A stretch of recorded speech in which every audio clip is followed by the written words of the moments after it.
नमस्कार दोस्तों, देवभूमि उत्तराखंड नैनीताल में नैना देवी मंदिर के बाहर से आप सभी का स्वागत करता हूं और आप सभी के लिए नैना देवी मंदिर में मंगल कामना करता हूं और आपसे अनुरोध करता हूं कि चैनल को अगर आपने सब्सक्राइब ना किया हुआ हो तो चैनल को सब्सक्राइब कर देना, वीडियो लाइक और शेयर करना और साथ ही मेरे साथ वीडियो में बने रहना और अंदर नैना देवी मंदिर में चल करके सभी भगवान और नैना देवी माँ के विशेष तौर से दर्शन करना। तो आइए दोस्तों, चलते हैं मंदिर में अंदर दर्शन करने के लिए।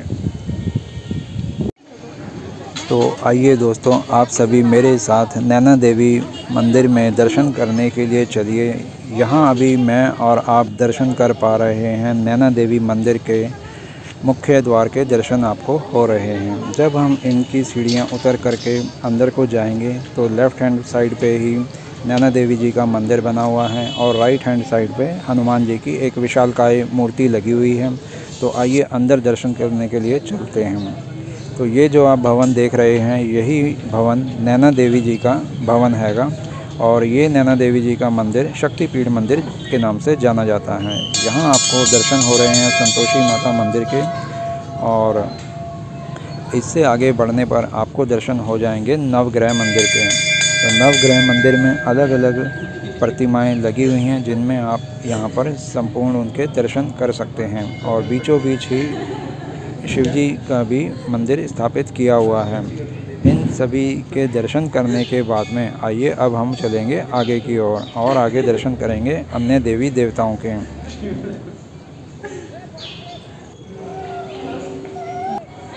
तो यहाँ आपको अब दर्शन होने जा रहे हैं श्री राधा कृष्ण भगवान के और उनकी संगिनी राधा जी के।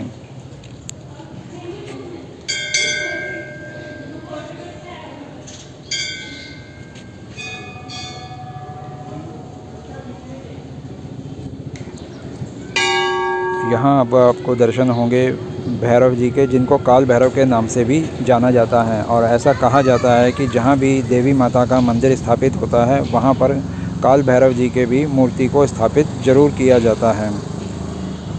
तो इनके संपूर्ण दर्शन कर लेने के बाद में आइए अब आपको यहाँ पर लेके चलता हूँ। ये जो आप द्वार देख रहे हैं और इसमें ये जो 3 घंटियाँ लगी हुई हैं, ये ऐसा बताया जाता है करीब 1,000 किलो की ये तीनों घंटियाँ बनाई गई हैं और इनके समक्ष ये नैना देवी जी का मंदिर है, उनका गर्भगृह है।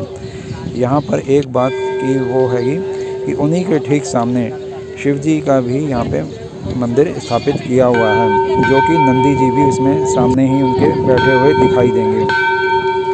और उनसे आगे चलने के बाद में आपको यहाँ पर कुछ रंग बिरंगे फूल जो कि बहुत ही चटकीले रंगों में हैंगे वो भी आपको देखने को मिल जाएंगे और सजावट और सज्जा का ध्यान रखते हुए यहाँ पर इनको भी गमलों में स्थापित किया हुआ है। तो ये भी सब भी देखने में आपको बहुत अच्छे लगेंगे।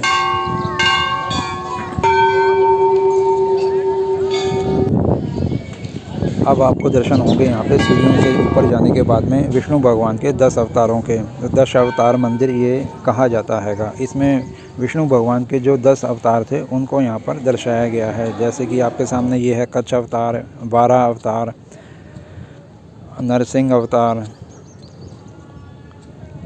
वामन अवतार, परशुराम अवतार, राम अवतार, कृष्ण अवतार,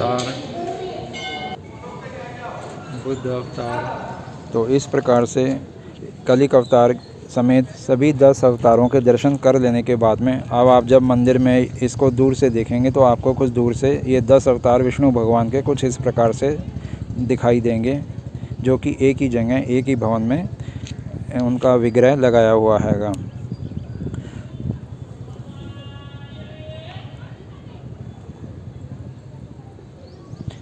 यहाँ से दर्शन कर लेने के बाद में आइए अब चलते हैं वापस बाहर की ओर और ये नैनी झील का नज़ारा है जो कि ऊपर प्रथम तल से यहाँ पे दिखाई दे रहा है। नैनी झील को भी ऐसा बताया जाता है कि ये 7 पहाड़ियों के बीचों बीच स्थापित हुई हैगी। और अब आपको नैना देवी मंदिर की स्टोरी भी आपको थोड़ी मैं बताना चाहूँगा। ऐसा कहा जाता है कि राजा दक्ष जो कि सती के पिता थे और उन्होंने एक बार यहाँ पर अपने महल में यज्ञ का अनुष्ठान करा, मगर अपनी पुत्री सती और अपने जामाता शिव शंकर भगवान को आमंत्रित नहीं किया। इससे खिन्न होकर के माता सती ने यज्ञ स्थल पर जाकर के यज्ञ के हवन कुंड में ही अपने आहुति दे दी। इस बात का पता जब शंकर भगवान को चला तो बहुत वो खिन्न भी हुए और व्यथित भी हुए। तो उन्होंने उनका अध जला शरीर अपने कंधे पर उठा करके ब्रह्मांड में इधर उधर घूमना शुरू कर दिया। तो ब्रह्मांड और पृथ्वी नष्ट ना हो जाए तो सभी देवी देवता विष्णु भगवान की शरण में पहुँचे और उनको कोई उपाय करने के लिए कहा। तो विष्णु भगवान ने अपना चक्र चला करके माता सती के शरीर के 51 टुकड़े कर दिए, जो कि भारत में अलग अलग जगह पर जा कर के गिरे, और वहाँ पे उनके टुकड़े जो गिरे उन्हीं के अनुसार वहाँ पे उनकी शक्तिपीठों की स्थापना भी की गई। तो यहाँ नैनीताल में इस नैनी झील के पास में उनकी बाईं आँख गिरी थी, जिस वजह से यहाँ पर जो मंदिर की स्थापना हुई वो माता रानी के नैना देवी मंदिर के नाम से यहाँ पर स्थापना उनके मंदिर की कर दी गई। इसीलिए यहाँ पर इस मंदिर को नैना देवी के नाम से जाना जाता है। और नैनी झील की भी जो यहाँ पे उत्पत्ति हुई वो भी इसी वजह से हुई बताई जाती है कि जब यहाँ उनकी आँख गिरी तो नैना झील यहाँ पर प्रकट हो गई या बन गई, ऐसा माना जाता है। इसके पीछे कुछ ऋषियों की भी कहानी है कि 3 ऋषियों ने यहाँ पर बैठकर तपस्या करी, मगर यहाँ जल ना होने की वजह से उन्होंने मानसरोवर से जल ला करके 1 लोटा यहाँ पे डाला, और वो मानसरोवर का जल डालने से यहाँ पर इतना जल हो गया कि आज तक ये झील कभी नहीं सूखी। ये सब पुराणों की दंत कथाएँ हैं जो कि अपने विष्णु पुराण में देखने को पढ़ने को आपको मिल सकती है। ये तो दोस्तों इस तरह से ये नैना देवी मंदिर के स्थापना की कहानी हैगी। और मंदिर में आप यहाँ दर्शन कर ही पा रहे हैं, सभी भगवान के यहाँ आपको देखने को मिलेंगे। हनुमान जी जो कि एक विशालकाय प्रतिमा के रूप में यहाँ पर स्थापित हैं, उनके बहुत ही सुंदर और नज़दीक से आपको यहाँ पे दर्शन कर पा रहे हैं। जब भी आप यहाँ नैनीताल में घूमने के लिए आते हैं तो कैंची धाम भी ज़रूर जाना, और यहाँ विष्णु जी के, हनुमान जी के, शंकर भगवान के, माँ नैना देवी के, सबके यहाँ पर आकर के आप दर्शन करना। मंदिर में आएंगे आपको एक अलग ही वाइब फील होगी, जिसकी आपको यहाँ पर देखने से, यहाँ पर कुछ देर रुकने से ही उसकी अनुभूति का एहसास होगा। उत्तराखंड के इस नैनीताल में आकर के आप यहाँ पर जब भी आएंगे तो नैनी झील में बोटिंग भी कर सकते हैं। और मंदिर का तो आपको जो धार्मिक एक आपकी रुचि होती है और माता रानी के दर्शन करने की जो लालसा होती है वो तो यहाँ आकर के पूर्ण होती ही है। साथ ही साथ मंदिर के बाहर आपको एक गुरुद्वारा भी देखने को मिलेगा, जो कि श्री गुरुद्वारा सिंह साहब सभा के नाम से यहाँ पर हैगा। इसके ठीक सामने ही आपको एक चर्च भी मिल जाएगा देखने के लिए।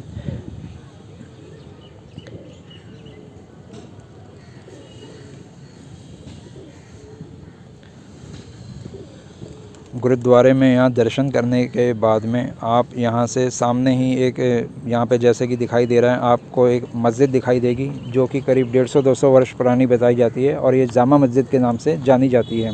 और ये जो आप देख रहे हैं ये वाली बिल्डिंग चर्च हैगी। तो ये कुछ नज़ारा ऐसा है कि नैना देवी हिंदुओं के लिए, सिखों के लिए उनका गुरुद्वारा हैगा, मुस्लिम धर्म को मानने वालों के लिए उनकी जामा मस्जिद है, और क्रिश्चियन धर्म को मानने वालों के लिए उनका चर्च है। और एक ये बड़ा सा क्रिकेट ग्राउंड भी हैगा। इसी के सामने आपको पार्किंग भी मिल जाएगी।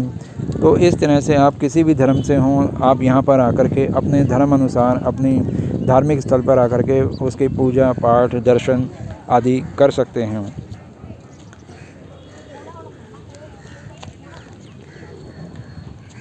और नेचर का जो सहारा आपको नज़ारा और सारा यहाँ पर आपको देखने को मिलता है वो तो अद्भुत है ही। और जब यहाँ पर आप दर्शन कर लें तो भौटिया बाज़ार से होते हुए आप ठंडी सड़क पे जब जाएंगे तो आपको यहाँ पर और भी कुछ छोटे छोटे मंदिर देखने को मिलेंगे। जैसे कि आप यहाँ पर अभी शनि भगवान जी के दर्शन कर पा रहे हो।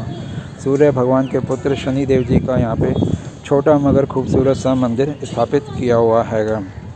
तो इस मंदिर में दर्शन कर लीजिए। इसके बाद में आप जाएंगे तो आगे आपको और भी मंदिर देखने को मिलेंगे, जहां आपको श्री गोलू देवता भगवान के दर्शन होंगे, माँ पाषाण देवी के दर्शन होंगे। तो मैं भी अपनी तरफ से कोशिश कर रहा हूं कि आपको इन मंदिरों के दर्शन करवा दूं, वीडियो बहुत छोटा सा है और आपको कोशिश करिए मैं कि पूरी जानकारी तो दे ही पाऊँ, साथ साथ आपको यहाँ पर जो भी मंदिर स्थापित हुए हैं उनके आपको दर्शन भी करवाता चलूँ। ये आपके सामने है श्री गोलू देवता जी का मंदिर, जिनके अभी आप दर्शन कर सकते हैं। मंदिर क्योंकि इस समय बंद था तो बाहर से ही जो मैं वीडियो कैप्चर कर पाया वो मैंने आपको दिखाई है और आपको उनके दर्शन भवन के करवा रहा हूँ। तो सौभाग्यशाली हैं हम लोग जो वीडियो के माध्यम से दर्शन यहाँ पे कर पा रहे हैं और मैं समक्ष रूप में जा कर के दर्शन कर पाया। और आप घर बैठे यहाँ पर उन सभी देवी देवताओं के डिजिटली दर्शन कर पा रहे हों। ये हनुमान जी का मंदिर हैगा। यहाँ पर आपको श्री रामचंद्र जी के, सीता माता के, लक्ष्मण जी के और हनुमान जी के यानी कि श्री राम दरबार के दर्शन हो रहे हैं।